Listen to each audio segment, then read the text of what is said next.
Hello and happy March, and also your outfit is absolute fire today. I feel like it really suits you. You're giving off a great vibe. But welcome to another Q&A. As always, I asked you on Instagram if you had any questions for me, and I have picked my favorites. But before we get started, I want to actually ask you a question because I was thinking about this the other day. What was your dream job when you were a kid? Like the first one? Because my dream job for the longest time was being a hairdresser. And to this day, it is still like a passion of mine. Like I just love randomly cutting people's hair. Like if you came to me and was like, hey, can you give me a haircut? I would absolutely do it. Like I feel like I would do a pretty good job as well, but I'd love to know what your dream job was. But first up, Mitchell wants to know which non-successful ideas set would you have most liked to have seen made? Now my first kind of response and thought towards this is Snow White, which obviously, I'm very, very lucky that that got made. And that also brings me on to another question actually, which is from Dean, which is, will you do a Lego Snow White video? Yes, absolutely I will. I built it as soon as I got it. I am so excited for this set. It is adorable. And I can't wait to discuss it because I do really want to talk about the whole ideas situation and things like that kind of surround that set,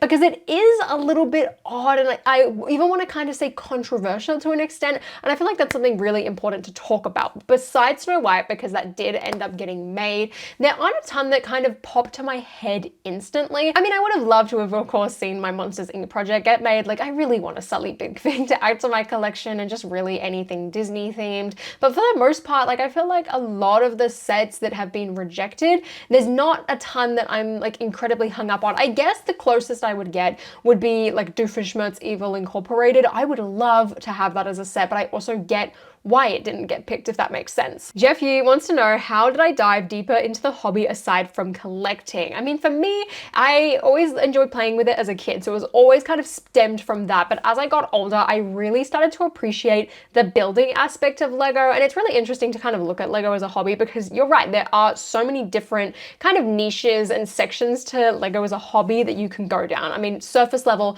it's buying a set and displaying it, I guess. Second to that, you have collecting. But as you kind of get more and more into it, you open up and see that there are different kind of areas. There's mock building, there is rebuilding, there is customs. And I think the biggest thing for me was getting parts and just trying to build my own things. But if you can just start modifying things, I feel like that is a really good entryway, because mock building and building your own creations for me is becoming very fulfilling. I'm doing it a lot more and I'm having so much fun with it as well. One of my recent ones was building some Taylor Swift brickheads, and I had so much fun building these, so much fun making the video about them. I understand that she's not everyone's cup of tea, but I'm a massive fan, and it was fun to be able to make a build that represented that, because it's not something that is currently offered by Lego. Or even things like toy photography, I feel like would be another really good one. I can't tell how to pronounce this username. I think it's Your Pal Ad. It says, have you ever thought about doing anything other than Lego YouTube on a second channel maybe? Well, if you did not know, I actually do have a second channel. It's called Holly on Air. I wanted them to be relatively similar. And the way I view that channel is it's basically a place where I can just do whatever.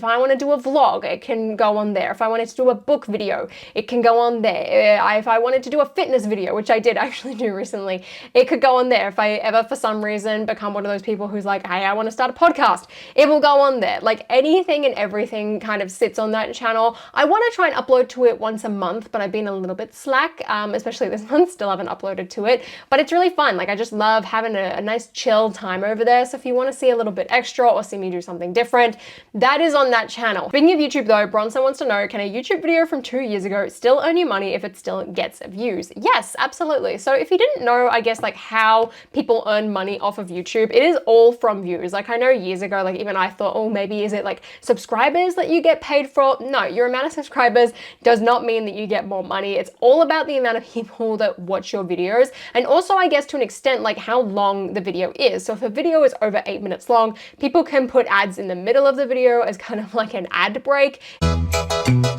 If it's under 8 minutes though, you can't do that. So for example, I'm going to take my Diagon Alley review from 2020. Now this is a video that has gained a lot of views over its lifespan and still continues to grow pretty consistently to this day. So every time someone goes and watches that video, even though it is almost 4 years old at this point, I will still earn money from that. And it's kind of like residual views, almost the same way that actors might get residual checks, but you will still earn money from those videos. So I love watching Jenna Marbles. She hasn't uploaded in years and I still miss her. I'll still go back and rewatch her videos, and she will make money off of everyone who is watching those old videos. But that is how basically YouTube works, essentially. And that's another reason why I really like making mock videos, because one, they're a lot of fun, they're very creatively fulfilling, it's just a really fun time, but it's something as well that you could watch like 5 years from now and it still, I guess, is like entertaining or relevant per se. Whereas if I'm talking about the latest Harry Potter leaks or news, like that's really only relevant for a couple of months. So often I will go and unlist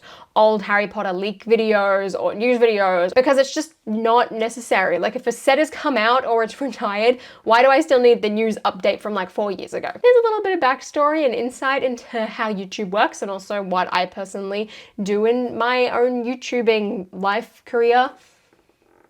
I don't know how to wrap that up. Oaktown is speaking my language here. What Lego sets do you think we will get for Toy Story's 30th anniversary next year? Look, Oaktown, to be honest, I don't think we're getting anything. That being said, let's pretend we're gonna get something because, I mean, they have to do at least one, surely. Like, firstly, I think if you were gonna do one set for Toy Story's 30th anniversary, you're gonna throw it under the Disney line, it's gonna be minifigure based, and it's got to be a remake of the original RC car from like 2009. If they don't do that, I'm gonna be so disappointed. Like if they're gonna do one Toy Story set next year, it has to be that. Like it makes so much sense.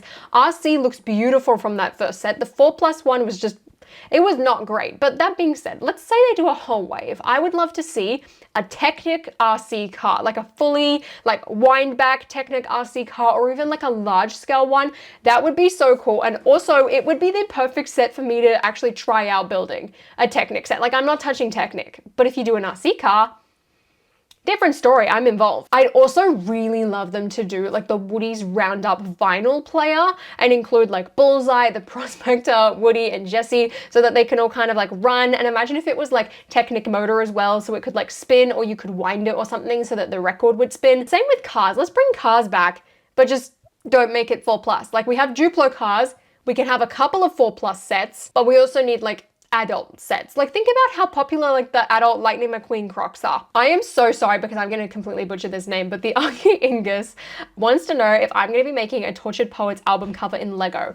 Originally, I was not planning on it. I do have to say, I didn't consider it. I didn't think about it at all until I saw your comment. Now I'm like, I should probably do that because I plan to bring my Taylor Swift brickheads to Brickhead Chicago, and the Midnight's Mosaic was really, really good for a lot of fans that I could just tell, like they've been dragged along here, like they don't necessarily want to be here. So it was nice to have a build that they were interested in. And I saw so many people take photos of it. Like I definitely don't think a lot of them were Lego fans, but there were still Lego fans who enjoyed it. So I think it would be quite a cool thing to put alongside my Taylor Swift brickheads, but at least at the moment, I don't really plan to. I'd probably need to buy quite a lot of white tiles if I did. So I think I maybe should sit down and like plan that out. But at least at the moment, no plans for that. And the next question was actually asked by quite a few people. It's from Kevin, Jay, DLP Travel, and my friend Josh from Josh Build Stuff, who asks, how am I doing? Personally, I've been doing pretty well. I've had a little bit of a stressful March because I've just been like waiting for a couple of things to happen. So it's been a little bit stressful, but luckily I've been like really busy that I haven't really had time to sit and think about the fact that I'm like stressed and nervous because I've been trying to get out my Harry Potter reviews. I had the Eras tour happening at the end of last month and just a lot of other things going on. Like March is such a busy month for me always. Like I have so many friends who have birthdays. For example, I went to a birthday party on the weekend and it was the best thing ever because the whole point was for it to be like a kid's birthday party. So we played Pass the Parcel and Pin the Tail on the Donkey and musical chairs, and it was the best time. However, now that we've gotten to the end of March, like I felt a little bit creatively drained. Like I feel like I just need to like sit and rest and just kind of get re-inspired for a little bit because I've kind of felt a little bit down in that regard. But otherwise, doing really well. Thank you for asking. Milo has called me out saying, remember Nelson and Murdoch?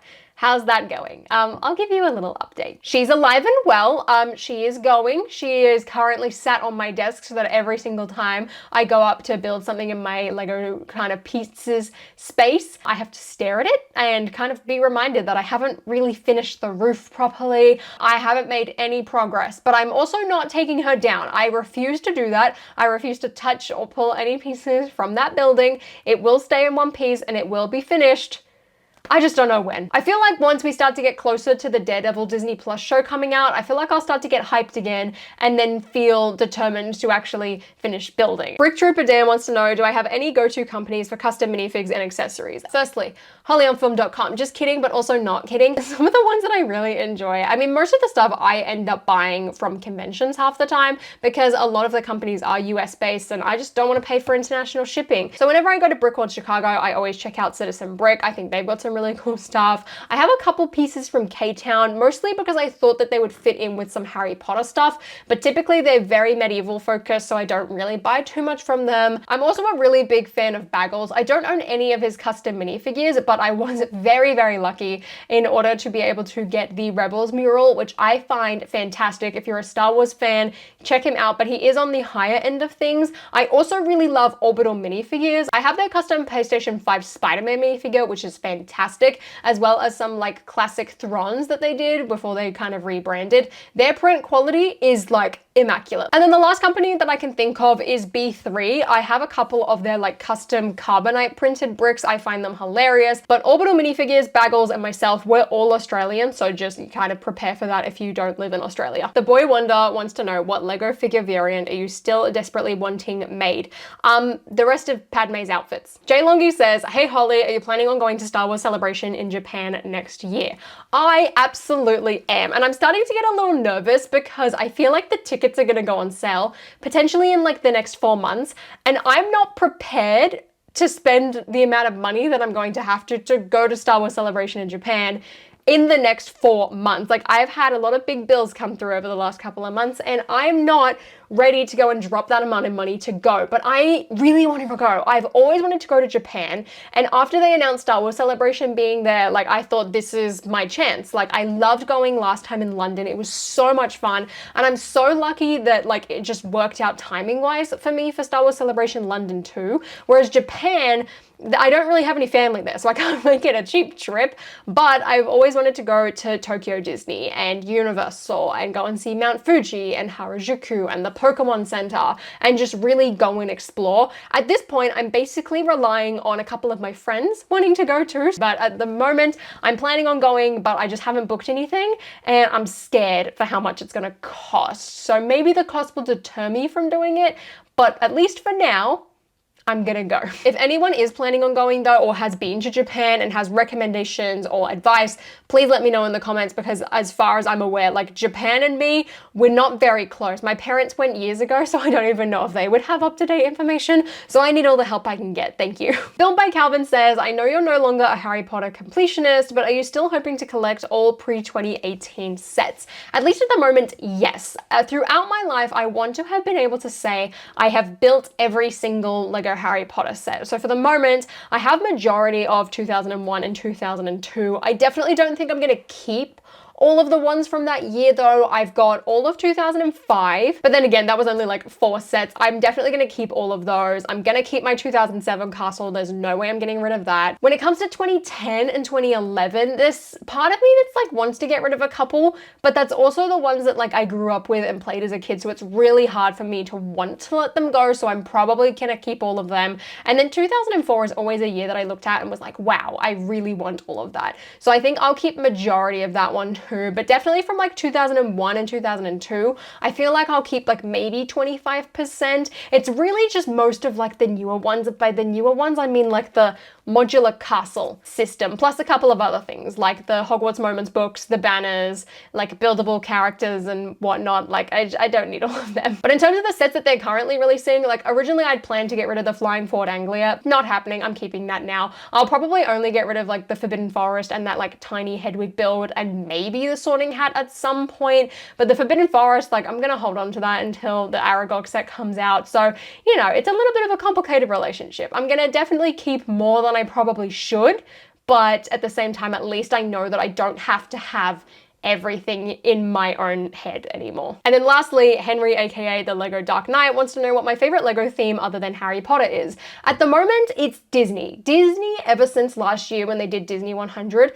has just completely hyped me up. Like, it is the one Lego theme right now that I can see a set get revealed and I just get that like childish, giddy excitement. Like, I cannot tell you how excited I was to go to the Lego store, be looking at the Harry Potter section and turn around and see Snow White's cottage on the shelves. Like, I just could not believe it. I felt like a young kid again. It was so much fun. I just haven't had that in a very long time. Besides Gringotts, going to buy Gringotts, that was such a fun time for me. But like, other than that, I haven't had that feeling in years. So Lego Disney for me by far. But that being said, I think Speed Champions is one of the best Lego themes at the moment. But those are all of the questions for today. I did though want to touch on like the whole AI topic from my last Q&A episode because I found it to be really interesting. And if you didn't hear, Lego actually put AI art on the Ninjago section of their kids website. It's now been taken down and they got a lot of backlash for it. But I just found that so fascinating. Like, after just having this conversation, like, you know, we know how I feel about AI. I'm not a fan. I don't like it. I think it's very dangerous for Lego and like the creativity point of view.